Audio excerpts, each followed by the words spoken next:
Hi everyone, it's Elizabeth here. What do you use for cost control on your projects?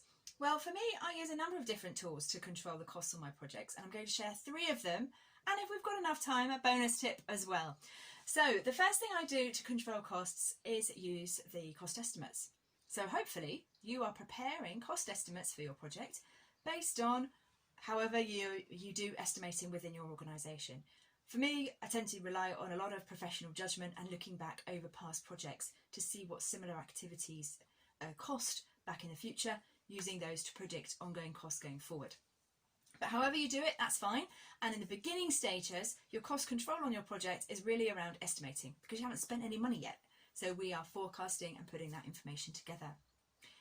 We move a little bit further in and we're starting to do the delivery on the project now. And the tool I'm using here is my budget. My budget is where I've got approval to go ahead and do the work.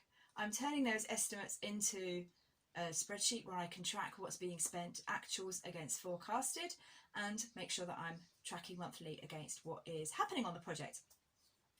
I'm using the work breakdown structure. The estimates have been built on the costs from a work breakdown structure. So we transfer all of those into the budget, and then I also build in a bit of margin, a bit of contingency, because you never know, do you? You never know. So there's also, you stick in your risk budget, you might stick in some contingency, you stick in the tax, anything else that you need to include goes into the budget.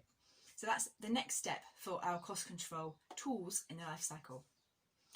Then we look at the cost monitoring. I try and put some time aside once a month to go into my budget spreadsheet, look at what I need to reconcile against purchase orders, invoices, what's raised, what's an actual, what's outstanding, what was billed but came in at less than what we'd forecasted, so I can release some money from that line, all that kind of stuff. So that cost monitoring happens on a regular basis. I have to say I don't do it for every single transaction that comes in. I tend to leave a few invoices or reports in my inbox and then batch those tasks together, so I'm doing them all at a common time.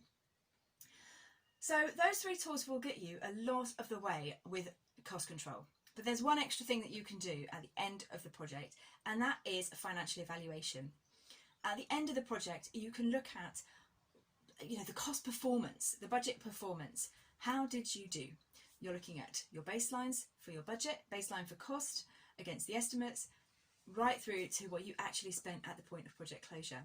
And that financial evaluation and review step is a great way for doing cost control on future projects because it gives you some really useful lessons learned that you can feed into the whole cost control process just to make everything that little bit easier on your next project.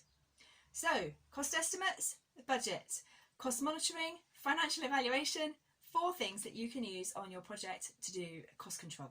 Hope that's been useful. I'll see you in my next video. Bye.